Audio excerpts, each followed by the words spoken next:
Sup, bitches? Got it.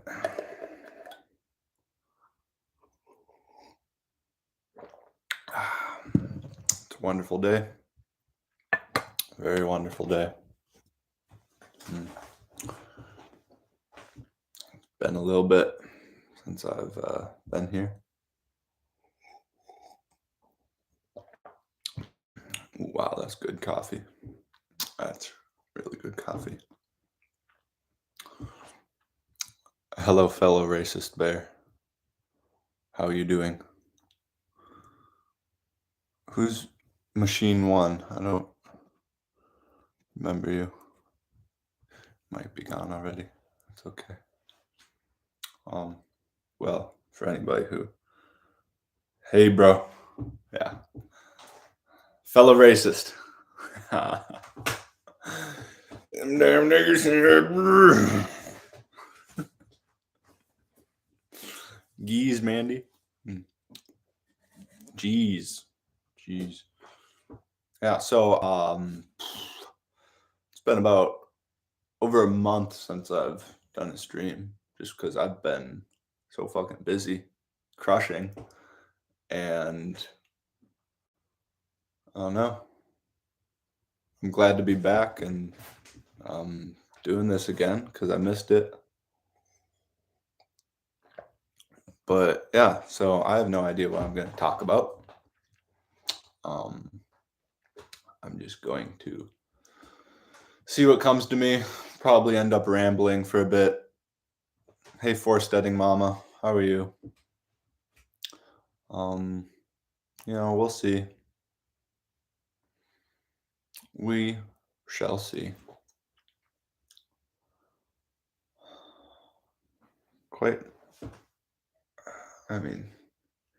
Okay, so outside, I don't know where anybody else is located, but you can smell the smoke from Canada forest fires. You can actually smell it here. It smells like a campfire. It's very, I don't know, first time I've been able to smell the smoke. It's very interesting. Why? It's like coming down, up from the skies down to the ground. Was shaken, 2-acre ND bear. How art thou? You're a Midwesterner, I believe. How's the smoke in your area? Because I'm in South. We've been smelling it off and on here. Yeah, it's first time I've been able to smell it in the entire, however long the forest has been burning. I don't know at this point, but first time I've been able to smell it. It's very weird. I don't know why it came down and is like, it's literally at ground level now. Like if you're driving and you look down the road, it's right in front of you. I was in a parking lot of the food co-op this morning and eating outside, and you could see it in the parking lot. It was right there. Smoke falls to the surface due to low pressure systems and cold fronts. That makes sense because we did experience a cold front here in the past 2 days. Okay. I like it. Appreciate it. More information. Good stuff. Well, that explains it. I don't know. It's crazy. It's interesting. That's how it works. I do wonder how long is it going to burn for, because it's pretty much just as far as I know, it's just, it has to burn until it works itself out. From what I've heard in the past, it's like it just has to keep burning until it doesn't burn anymore. Because it's like so out of control or whatever. Fargo ND area. What is it? Wait, ND? I thought Fargo was in Minnesota. But ND sounds like North Dakota. So I'm confused. But that's okay. That's okay. So, I don't recall CanadU on fire every year as a kid, though. Definitely not. No, I mean this one. This is obviously a no idea, but thanks for the information.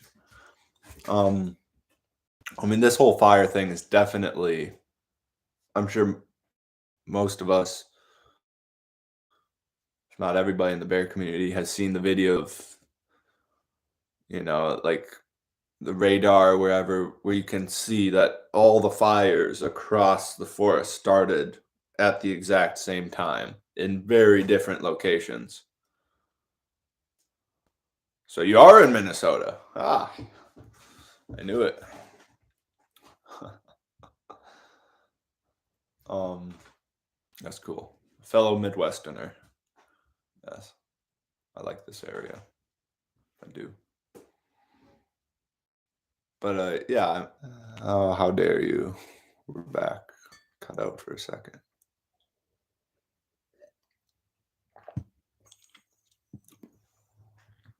No, I think it. I mean, okay, I've been in Wisconsin my whole life. More so southern Wisconsin, not north. But never once do I remember anything in the news or anything in my air that is telling of a forest fire in Canada. Never once. For the last, you know, I'm alive for 22 years, but for over the past decade that I'm somewhat aware of it, never once. That's why this is obviously a very singled out specific occurrence that Instagram is being gay. I'm gonna go to my data and see if the data does better than the Wi-Fi. Okay. But yeah, this is the one time I've ever heard of it, and it's like the biggest fucking fire in North America. I don't know for how long, but I'm 44 and I don't recall it ever, but the last 3 years it's been constant. Oh, has it been? See, yeah, I don't even remember what was going on the last 3 years, but I believe you. Obviously, I think this one is worse than whatever happened previously. But I could see that there is possibly a good reason why they're not good, as in, good, but a logical reason why they're making these burns happening. Whether it could very well be about land acquisition, intermittent smoke the last few years. Okay, interesting. I don't know if it ever reached down here into southern Wisconsin then. Maybe northern it did, but yeah. Somebody just told me that allegedly the smoke is getting over to Europe, which, I mean, if that's true, that's pretty insane. But yeah, who knows? It could be land acquisition. I've heard people talk about that, about how in Australia, when all the land burnt, the major corporations and companies that wanted the land previously before it burnt were able to buy it all up at like a tiny fraction of the price. Like they pretty much just got it for free. Like shit ton of land. Monroe or Toma. Toma is about an hour away from me, and I think so is Monroe. I'm 45 minutes from La Crosse, Wisconsin, if you know where that is.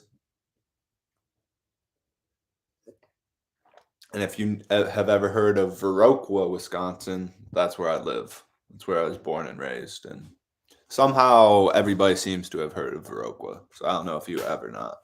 But it's a very interesting little town.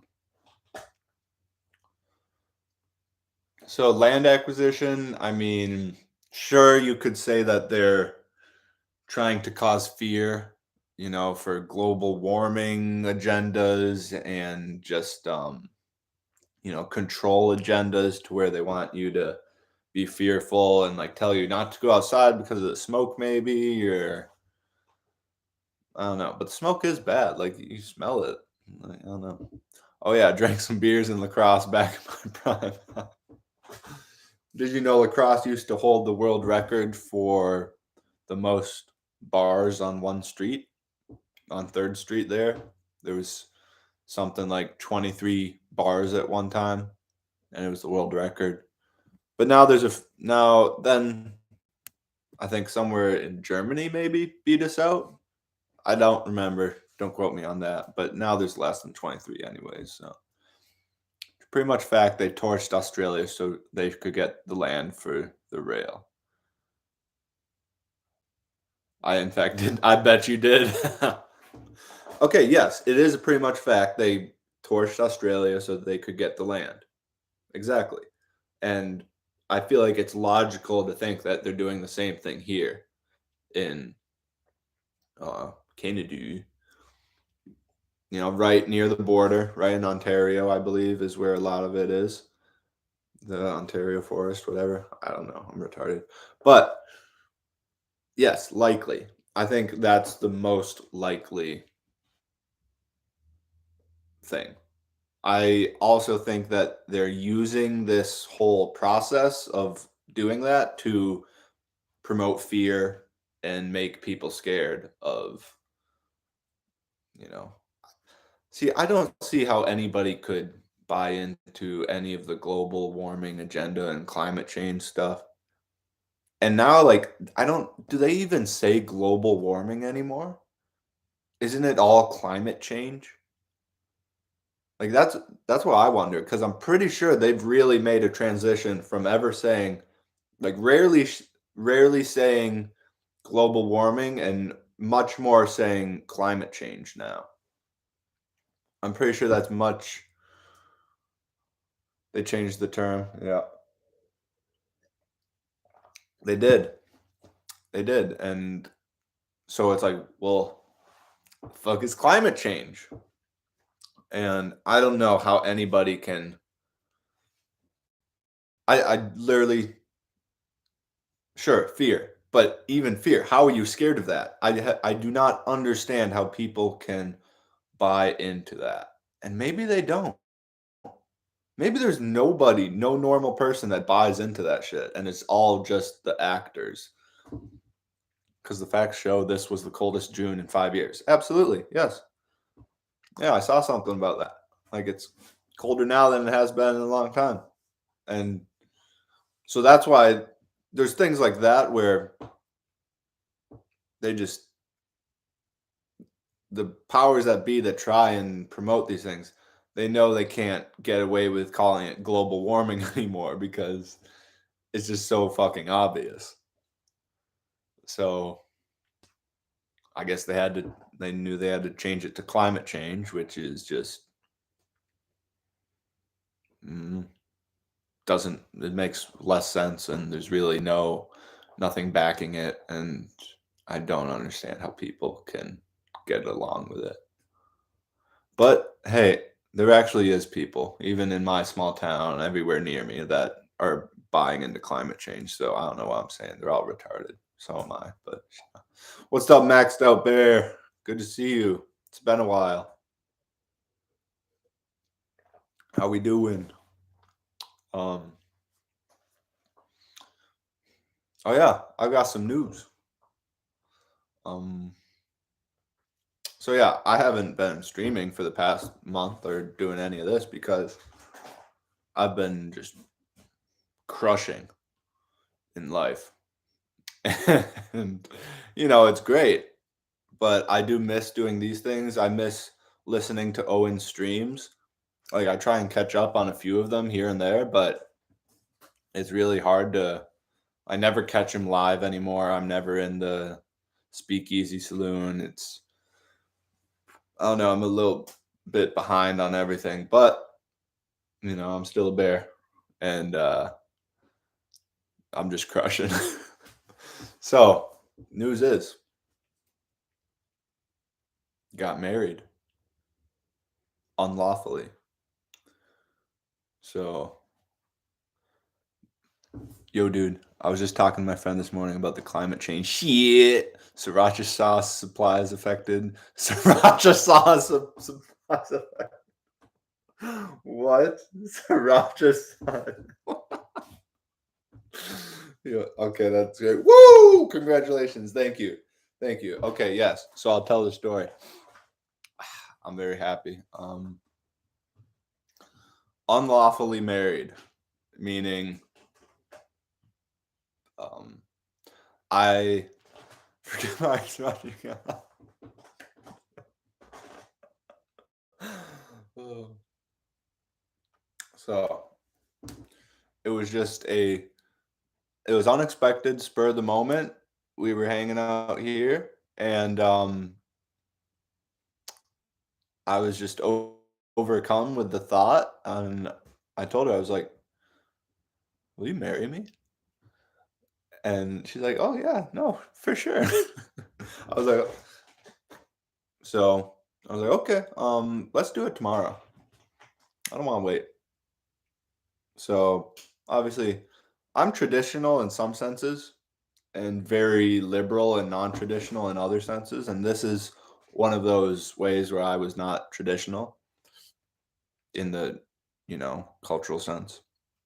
Where I was like, "Okay, yeah, let's marry ourselves with God as our witness." I think that's fine. So that's what we did. Um, June 16th, we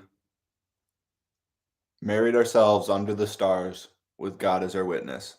We wrote our own vows, we said them to each other, and we took each other to be man and wife. And she's gonna move down here to Viroqua by a week from today.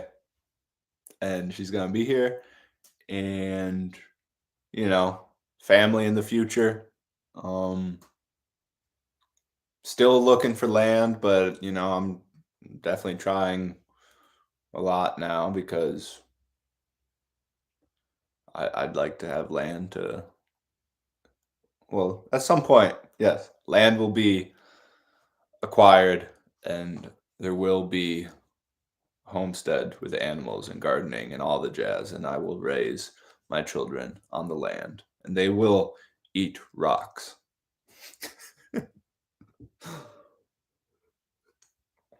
But, that's what I've been busy with the last month is pretty much working up to that point, and now I'm there and it's happening, and things are only going to get better and crazier from here on out for sure. But it's an absolute blessing that this woman was brought into my life really just out of nowhere. It's amazing. I have, you know,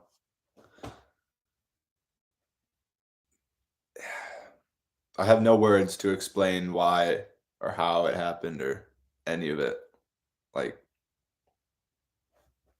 less than a little over 2 months and a week ago, April 20th, Hitler's birthday allegedly is when I met this woman on the Bertaria Times app.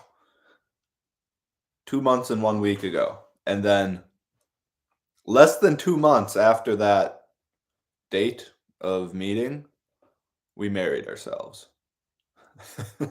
So yeah, um, I work pretty fast. And thank you. Thank you. But yeah, I work pretty fast and hey, when you know is the common saying. And I told her this, like I knew from the first day I met her in person. I told her like a month after. I was like, "Yeah, when I met you in person, when I was driving home, I was like, yeah, I'm gonna marry this woman. Definitely." And then a little over a month later, I made it happen. So that was pretty great. Uh, but a little over a week ago, I made a post on the Britannia Times singles group, and I was like, Um, hey, miracles can happen. True love is real. Uh, you know, I just met the most beautiful woman I've ever seen right here on Retire Times app, and I don't know. I forget entirely what I wrote, but it was those things were on there, and it's like, trust God's plan for you and have faith and all that because just keep going. Don't give up. That's really what it's about. 22 years behind. Yeah. No, you can do it. Absolutely. You still got time. Um, don't give up is really what it's about. And just spread truth and be true to yourself and be real, and the right woman will come along, because that is exactly what happened for me. So yes, I'm just saying, like, to do what I did, which is obviously, not 100%, but before I met this girl, her name is Jadessa.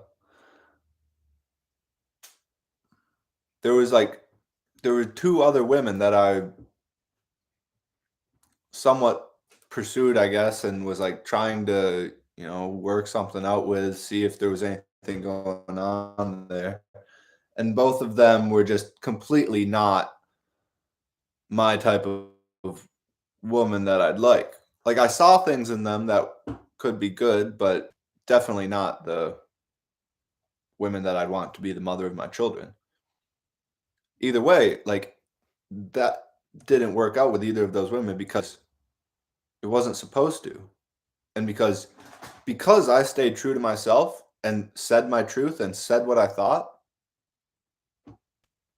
they it didn't go anywhere with those women. And that's how it's supposed to happen. You don't change yourself to be with a person. You stay true and you be who you are. And eventually the right one will come along that loves you for who you are, and you don't have to change. And they will only amplify that aspect of you. They will only make you a better version of what you already are. They won't just change you, or like they won't you shouldn't have to change. That's I don't know, that's if you're already doing good things and speaking the truth and being honest and working for God and doing everything you can in that way, then don't change. Like, you're doing good. You're working for the good, the true, and the beautiful. If you're already on that path, then don't change for a woman. Because if a woman doesn't respect that or see that as a good thing, then hey, you don't want to be with her. So I went through that with I'm a nod duck at 44. There's no changing this thing. Absolutely. Yeah, you're already past this. You've reached. Oh yeah, you've already reached 42, which is um.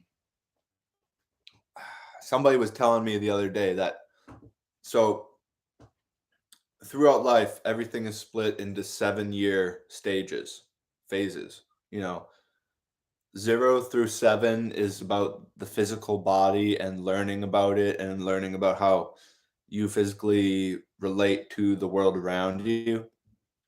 7 through 14 is about the etheric body and your like emotions and thinking about what you want to do with your life and just all this like outside of yourself a little bit because you've gotten that ground for the physical and how you relate physically, but then you think about how you relate etherically and how does your mind relate, what do you want to do.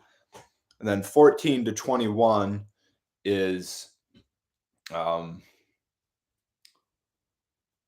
what was 14 to 21? If 0 to 7 is physical, 7 to 14 is etheric, I would assume 14 to 21 is about the soul body, which it's about, like, I guess, coming into who you are and trying to realize who you are and your relation to others around you, I believe, and becoming an individual, I think, is the important phase of 14 to 21, is that process of becoming an individual and feeling assured of yourself for being that individual. Because, in junior high, when you're 14, 15, everybody is looking for that group mentality, that group approval. Like, if you're a freshman, you want your group to approve of you and you want to fit in. Like, everybody at that age strives for that. They don't want to be an outsider. It's like the worst thing. And then as you get older, once you get to like 20, 21, hopefully you're more in the mind space where it's like, hey, I am who I am, and I can be this, and I don't need others' approval necessarily. Like, I can just do what I think is right. And if you don't approve of that, then okay, too bad. So then, hopefully you're there by 21, and then 21 to 28, like, from 21 to 28, you're still influenced by your parents. Like, the parental influence allegedly leaves once you turn 28 or around that age, give or take. And I was told that there's a statistic that 75% of people that went to college for a specific degree and area are not in that field of work by the age of 28. 75% of people are not in the area of work that they went to college for by 28. Meaning, a lot of times parents influence their children to go to college, get a degree in whatever field.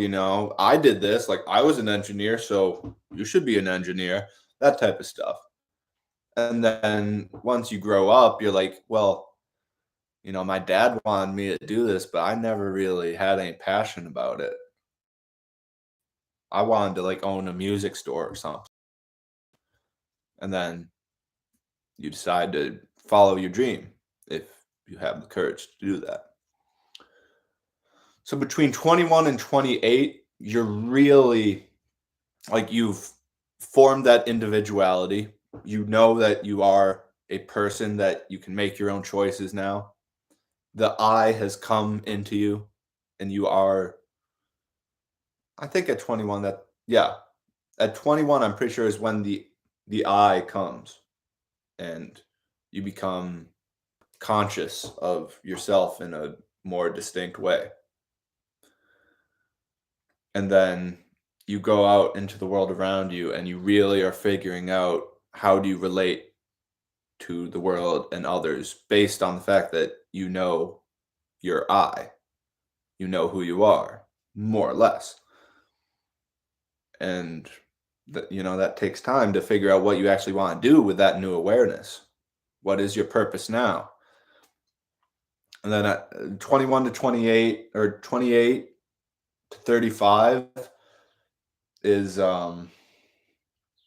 you're just getting, that's a level up. You're further along. Hopefully you've truly found out what you want to do with your life as your I, which is the center of consciousness. By 28, hopefully you figured that out. And 28 to 35 is like, okay, this is what I'm doing. Like, whether it works or not, like, this is what I'm doing. This is what I want to do. Now I'm going to work towards this.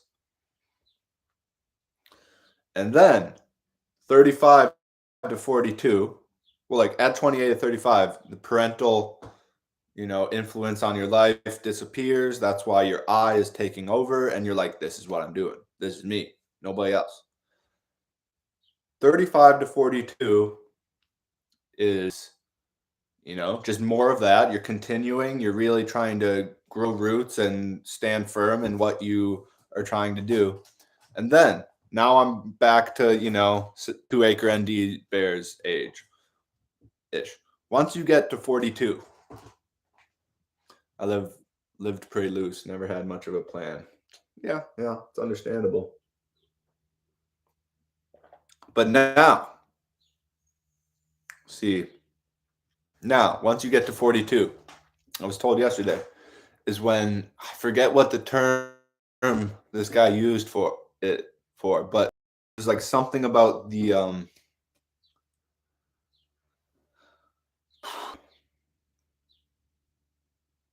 yeah, damn, I can't remember the term, but the meaning that got across was I may be the goofy uncle, the goofy guy, silly goofy. At 42, you're able to see ahead of you in a way that you were not able to see at 21, 22. When you're 21, 22, you just get the eye and you're living in the moment, like from experience to experience. You're not able to see 10, 20 years in the future of like, what you're doing in the present. If you keep doing this, how will it affect me 10 years from now? You're very rarely able to do that at 21 years old. But at 42, that's when you attain that capability where you have this new realization and perspective on what you're doing with your life. And you can see it like in front of you and you question yourself. You're like, okay, if I continue to do things how I'm doing them, where will I be in 20 years? Like, where will I be for the rest of my life? Where is this taking me if I continue to live my life this way? That's what I was told happens when you turn 42. It's like you really see your life for what it is. This is what, is called a midlife crisis usually. More or less, like people with a midlife crisis, they see their life in the past, what they did, then they see their now, and then they see what's going on in the future if they keep their now exactly the same. Perhaps I'm due for a fresh eye exam. The mind's eye. So yeah, essentially it's midlife crisis, but the midlife crisis is a very um bleak term to use for it, I believe. It's more so just about gaining the ability to see the future of your life in a more clear, distinct way, where hey, I've lived this life for 42 years. This is where I'm at. This is what I'm doing. If I continue to do this for another 42 years, this is kind of where I'll be because I've already done it. So that's when you really can make those decisions of how to change your life if you want to, how to try and live a better life for the rest of your, hopefully 42 years, maybe more. So yeah,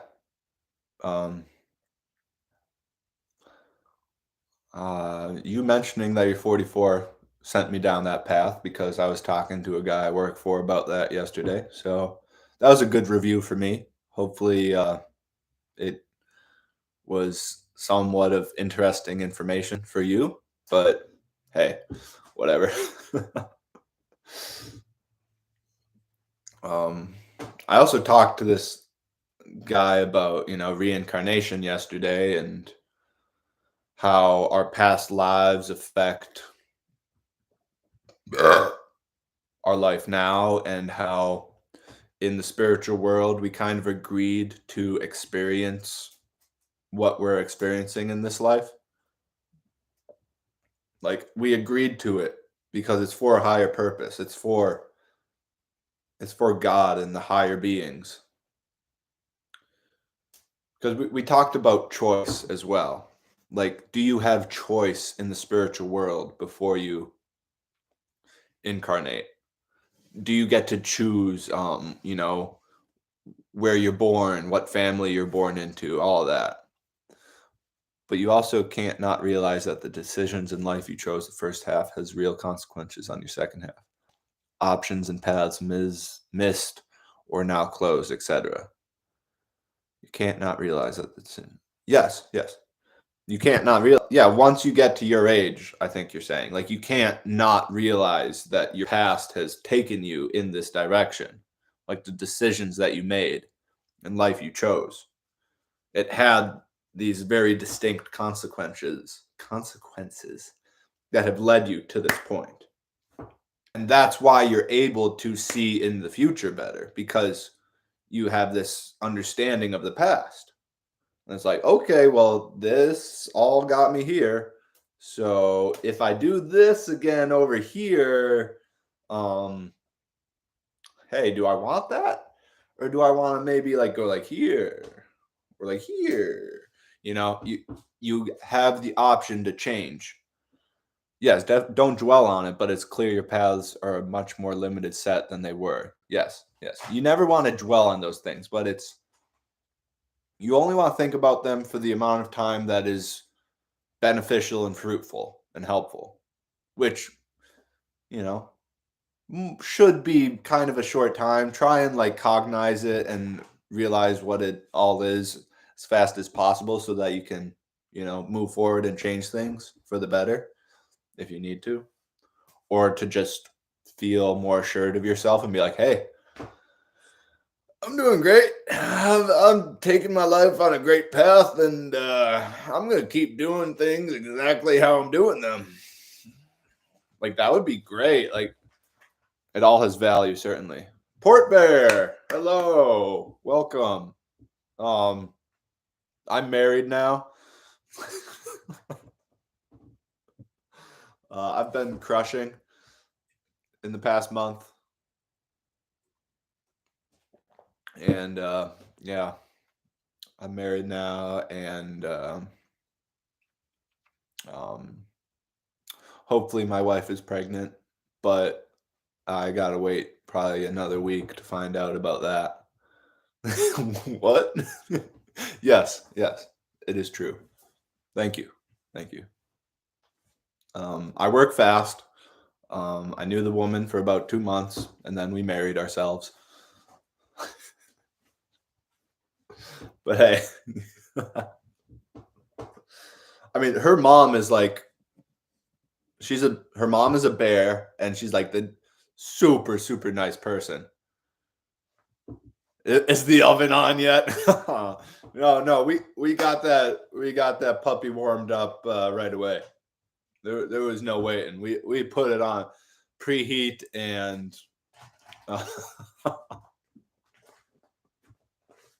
yeah, preheat was turned on right away, and I think it's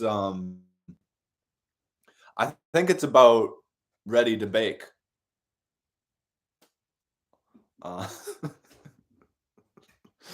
Who is it? Her name is Jadessa. Her name is Jadessa on BTA. Her real name is Jadessa. Preheat cycle is important for sure. No, I mean preheat as like you know, I don't know. Like, it's not as in preheat as in like we're waiting to start the oven. It's like the oven got turned on, and we're just waiting to for the oven to get to full temperature, if you know what I mean. Thank you. I appreciate it. It's really cool. I'm beyond happy. I'm ecstatic. This is like, I never would have dreamed. Yeah, you get it. You get it. I never could have dreamed of something like this. This is a miracle, 100%. I I truly believe that this is a miracle, that it is a real blessing by God that she came into my life, and it is a pure miracle that any of this is real. But it's all real, and it's amazing, and I'm extremely grateful, and I know it's gonna be a lot of work. I know that my life is changing right now, that I have no idea how it's gonna change, and I'm gonna have to work as hard as I can for the rest of my life to provide and protect, and, you know, I'm gonna be a husband and a father, and sure, I have some idea of what that means, but not really. I know I'm gonna do my best, apply everything I know and understand to my life and the situation, but hey, I could get things wrong and I might mess up, but I'm not going to double down if that happens. I will admit my faults and correct them so that I can lead us toward a better future. Yeah, I think I'm fine. I'm, you know, I think I'm doing pretty good for a 22-year-old compared to the other 22-year-olds in my area and the people I know or used to know. I think I'm doing pretty good. Um so I'm super excited for the future. I don't know what it will bring in detail, but I know the outline more or less. God willing, there will be a family. There will be babies. And God willing, I will find land for my family by, by the end of summer, hopefully. That's my real goal, I guess, that I haven't even thought of yet until just then. Like, I would very much like to have land secured by the end of summer. But hey, work with what you got. So that's what I'm doing.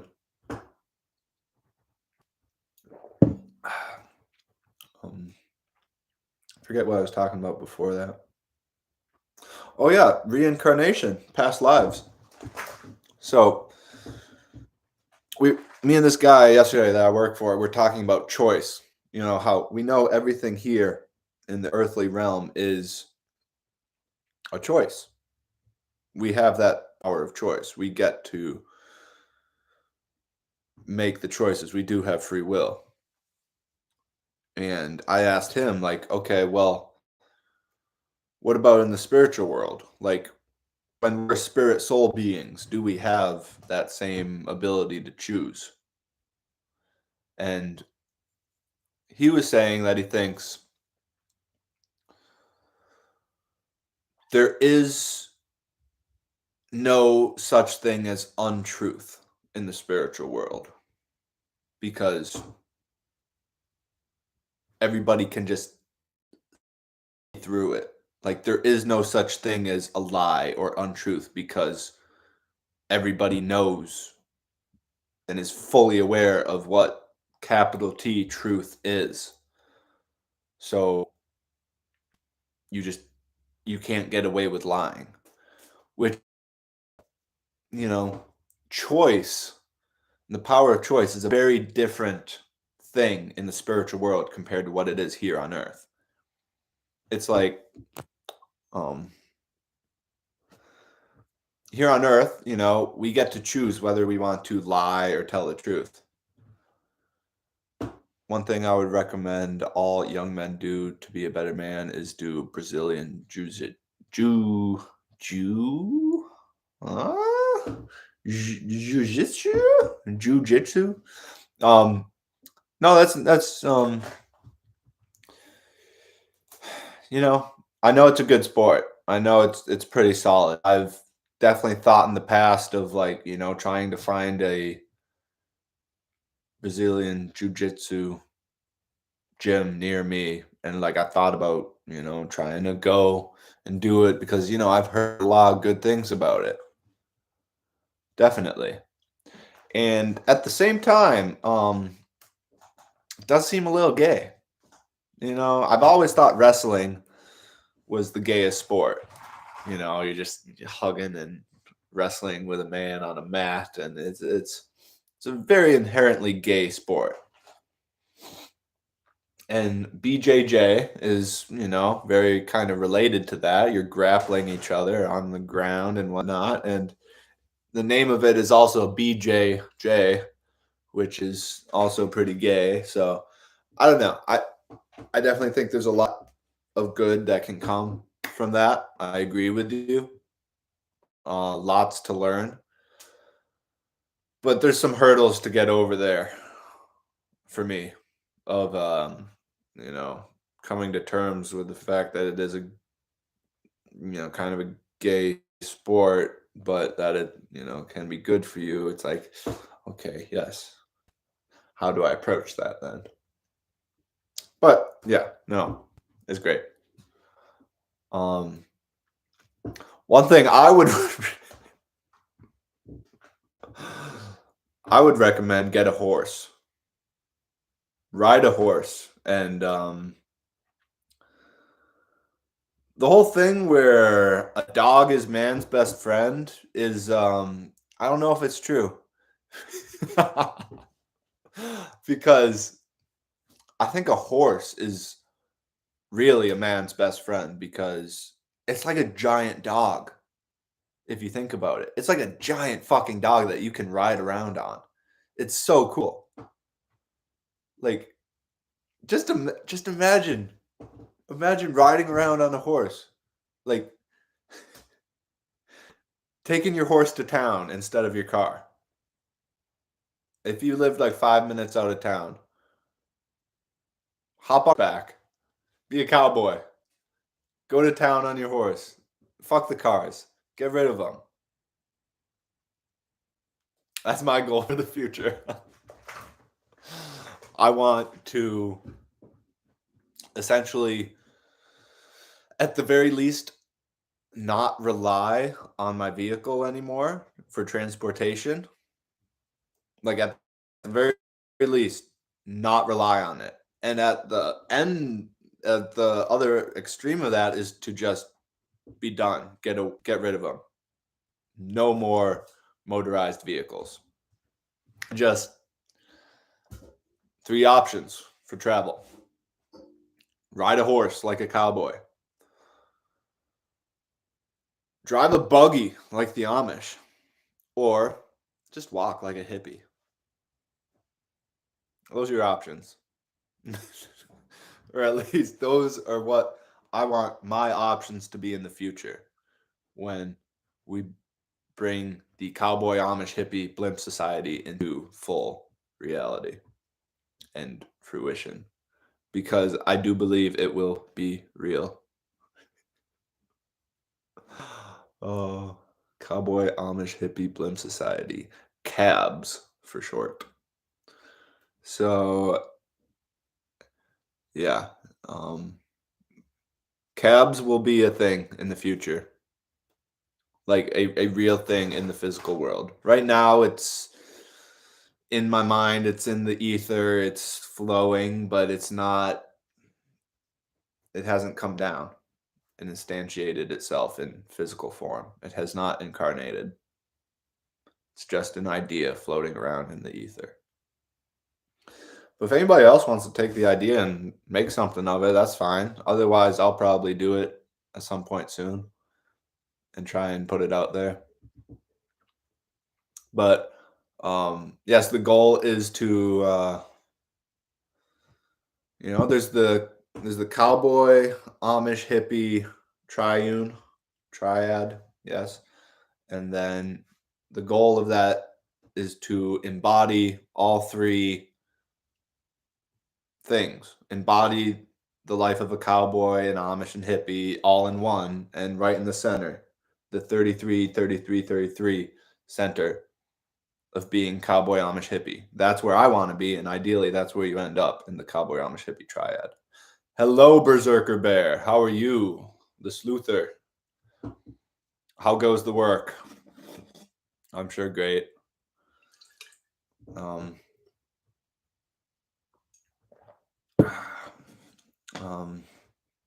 got any thoughts about the spiritual world and reincarnation? Because so like here on the physical plane, we have the freedom of choice, free will, power of choice, all of it.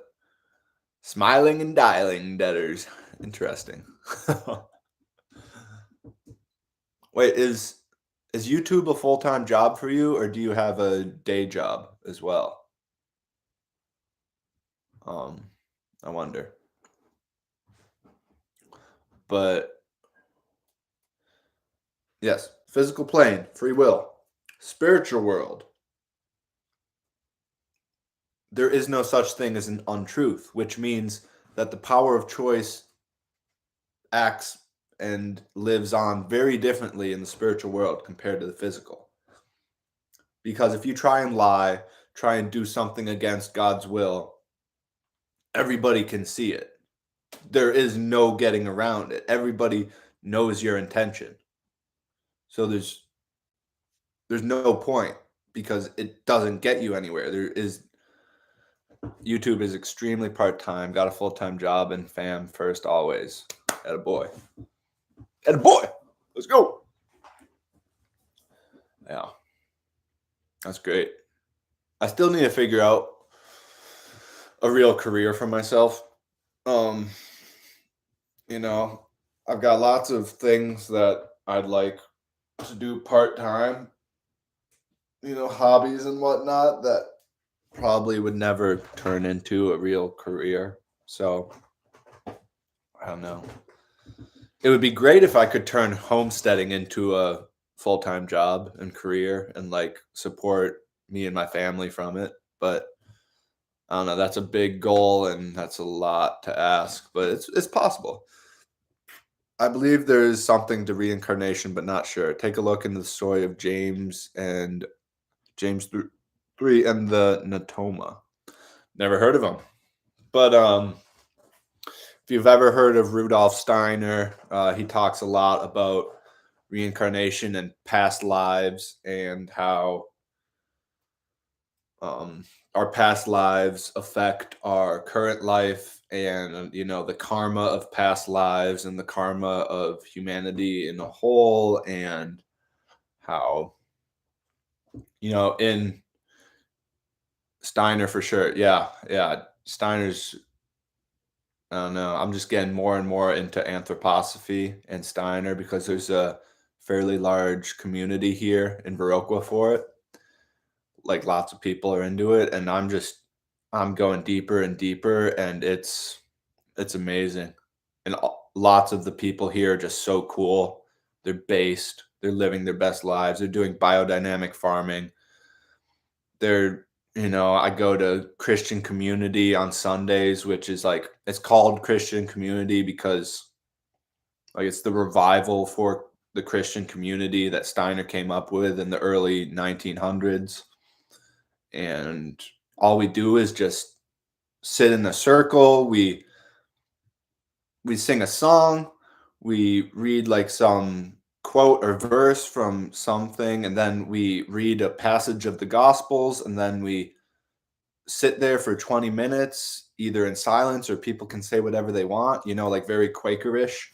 And then we just have a conversation about that, pertaining to the gospel, if anybody has something to say. And then we read another verse and we say the Lord's Prayer, but a different version of the Lord's Prayer. However, either Steiner's version or anybody else's version. And then we sing another song and then we close it out. And it's it just feels so real.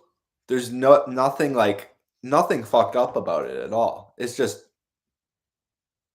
real. Like, you know why people are there. They're there to try and be connected with God in the best way possible. Like, learn from the gospel and learn what it means to be a good person and be in connection with God and like all of that. And it's just, it blows my mind that it's real. That there's this, it is. Like, I never would have thought that there's this type of Christianity. Like, I grew up in a evangelical Christian home. We went to those type of churches, and a friend explained to me that there's more or less two types of Christianity. On one side, there is esoteric Christianity. And esoteric means, the unseen world, the spiritual world, things that are there, present, but we can't see them, but they have influence on the physical world. So esoteric Christianity is about looking beyond what is just physically said in the Gospels and Christianity, and looking at the forces behind it and what's actually going on in the spiritual world with everything in context, and like looking at it that way, perceiving into the occult, which is hidden. And so that's esoteric Christianity, which is what I'm involved in right now. That's what the revival for Christian community is. Like, Christian community is what they call it. And that's esoteric Christianity. And then there's materialist Christianity, which is just taking the Gospels word for word and thinking that there's nothing else other than that. There's nothing else other than what is right here on earth. There is no spiritual world besides God. Like, materialist Christians, of course, they accept that God's real. He's up there somewhere, detached from us. Of course. Yeah, no, we don't have a connection to God. No, God is he's up there. We're down here, and this is all there is. And there's nothing else going on here. It's just what you can see. And yeah, the Holy Spirit. Yeah, I mean, sure, but and you know, uh yeah, like, I don't know, but materialist Christianity is about just getting rid of the spiritual world and not acknowledging it at all, and thinking that this is all there is. And if you've ever heard of Ahriman, which is who we call Satan, if you've ever heard of Ahriman, materialist Christianity is kind of like the biggest tool. That and science and all these other institutions. Sounds like Catholicism a bit. Oh yeah, no, definitely. Definitely. So I would say over 95% of Christianity, trademark, is in that like, of organized Christianity trademarked. I'd say over 95% of that is materialist Christianity. And Catholicism falls into that because, Catholics like to call themselves Christians. When I grew up, I was told and taught that, Christian and Catholic is a very separate thing. But then when I met Catholics when I was like a teenager, I was like, yeah, I was raised Christian. And they're like, oh yeah, me too. I was like, oh yeah, what church do you go to? And I was like, oh yeah, the Catholic church down the street. I was like, well, doesn't that mean you're Catholic? And they're like, yeah, we're Christians. I was like, but you're Catholic. So like, I never understood that Catholics considered themselves Christians.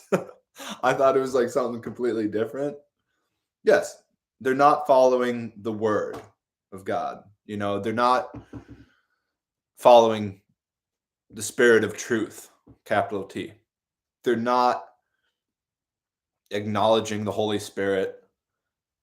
They're not, so I'm working through this esoteric Christianity and seeing everything in a new light and learning so much and developing a much more healthy, positive perspective on the Gospels and Jesus, Christ, and really seeing it as this wonderful thing. Whereas when I was raised in materialist Christianity, there was none of that. I got no good feelings from it at all. It was all oppressive and very bad. And I did not like it. And I was like, this is a cult. This is bad. But now,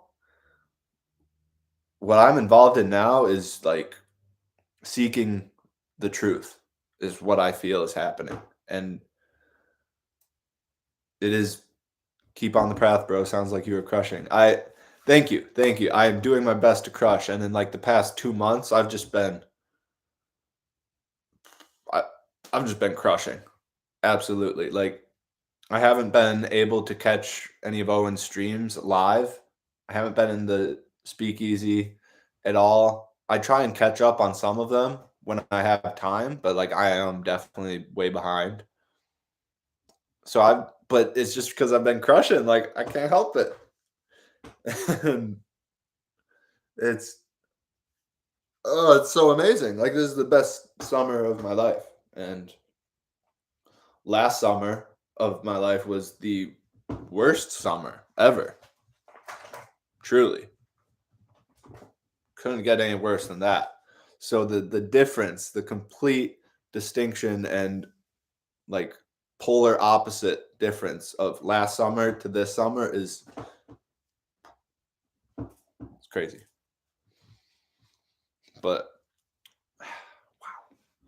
So yeah, the esoteric Christianity I'm involved in now and pursuing and learning about is really giving me a new perspective on essentially everything, but definitely with pertaining to my relationship with God and the spiritual world and people. It's, in Christ and the Holy Spirit. And, they do. So this is the thing that, a lot of bears might not like to hear, but there's definitely something to the Trinity. And I'm not one to say, what's what. Definitely don't come to me for that, but there's definitely something to the Trinity. Just if you can, take my word for it, because I'm not going to do a good job at explaining it. But the whole thing with what's up, Spirit of a Ronin, how goes it? I understand that the whole thing with Rim Job kind of more or less traumatized Owen a little bit when it comes to the Trinity and Christianity. Like more or less, like he's I don't know, he's obviously shied away from talking anything theological and whatnot. There is. I don't let other people fuel my beliefs. That's the best part. Definitely something in the Trinity, I agree. Some just get their panties in a bunch about it. Meh? Well, I don't know what you're saying meant to. But yes, there's definitely something to it. And I agree. Like, just like we just said, 95% of organized Christianity trademark is materialist Christianity. I'd say around that same percentage of Christianity that acknowledges the Trinity isn't actually like is not seeing it and accepting it for what it is. And it's not true. Saying meh to the ones who get all bent out of shape about it. Absolutely. Yes. Like, if you have this belief and understanding, why are you fucking raging and being a little bitch about somebody else not understanding or believing in it? Like, you're retarded. I don't care about anyone's opinions. I care seeking about the truth. Absolutely. Absolutely. And that's what it's about. And so, yeah, the whole thing with Rim Job was just a complete fiasco. And I'm starting to think that, like, if you guys remember, soon after it happened, people were wondering, and Owen was wondering because people were asking him, like, was Rim Job planted as a way to try and subvert the bear community, to try and subvert Owen and like lead him astray from the good, the true, and the beautiful? And I'm starting to think that that's real and that he was planted there to lead him away from Christianity. I'm dead on serious about that. That I think Rimjob's mission was to be such a fucking tool and piece of shit while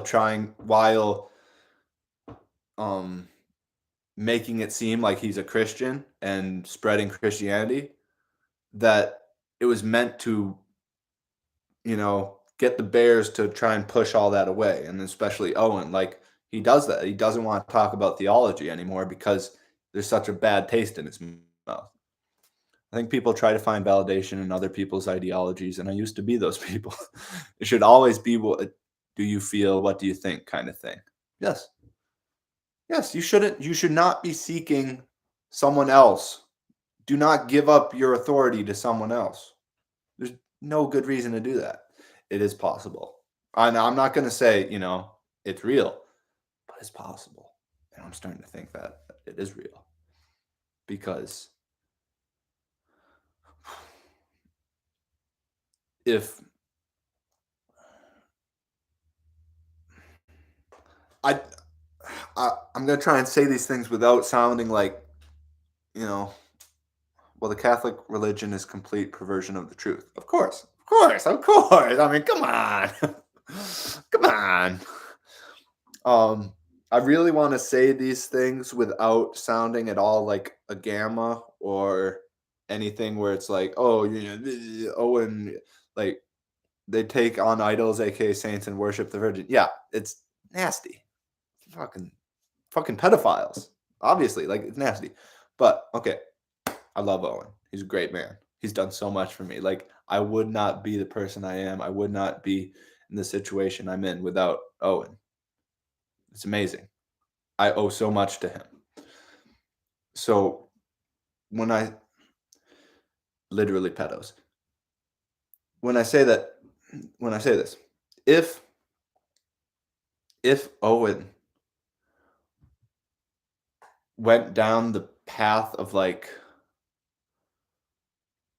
being able to see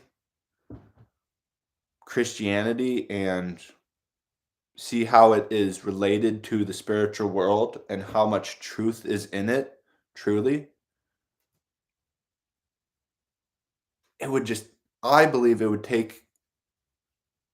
just explode everything to such a new level where it's unimaginable. And I, this is why I think Jim Bob might have been planted to put a bad taste in Owen's mouth about Christianity, because the strength that would be attained for Owen and the bear community with the understanding and faith in God that is real through true, the word of God, through true, like real truth. It's unimaginable power, controlled opposition. Absolutely. Like I think he was planted. I think his mission, given by somebody that's trying to subvert the bear community and Owen, was to be such a fucking dickhead and pussy and just, I think it was all a setup to make Owen not want to talk about Christianity anymore. Because whoever was watching Owen knew that if he went down this road of truly understanding it for what it was and spreading the real word of God, then people would listen to him.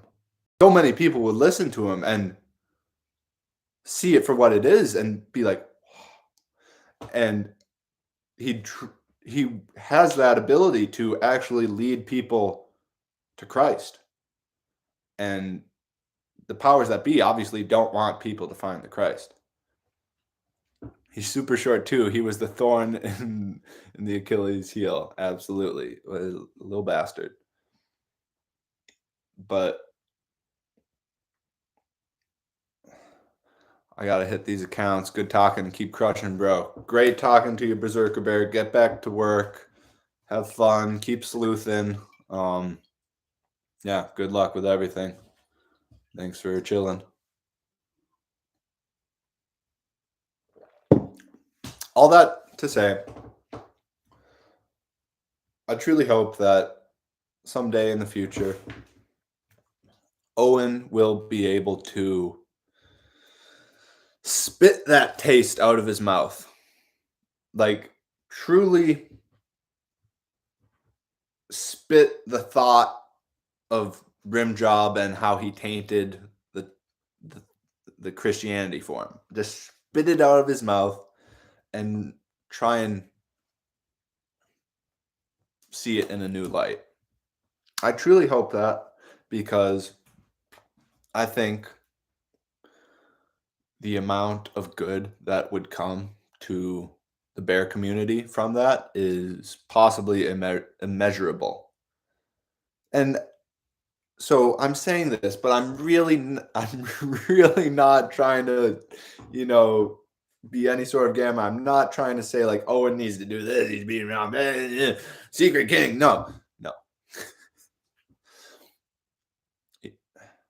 It's all good. Everything is good. Everything is as it should be. And it's up to the individual, of course, to find the Christ within. And so it's not up to Owen to save people. It's a personal choice.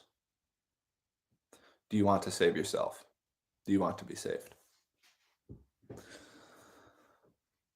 I'm just saying, if something like that were to happen, if Owen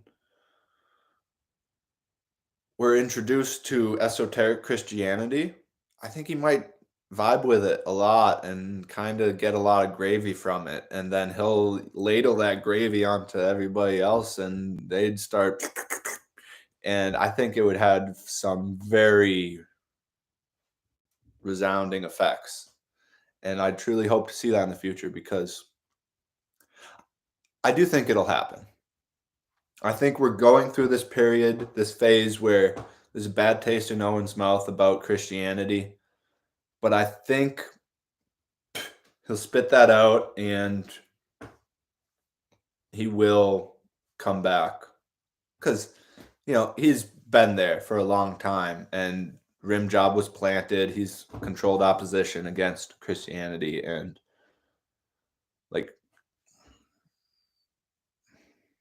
I think it'll happen. And hey, I'm just gonna keep doing me. I'm gonna keep crushing. Absolutely. There's nothing more for me to do. I'm just gonna keep crushing. Do what I'm doing.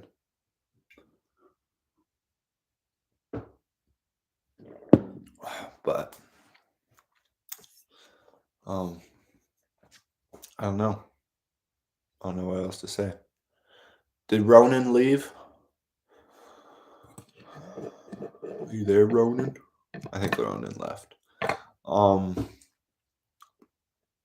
Wanted to tell him the story about marriage, but he dipped.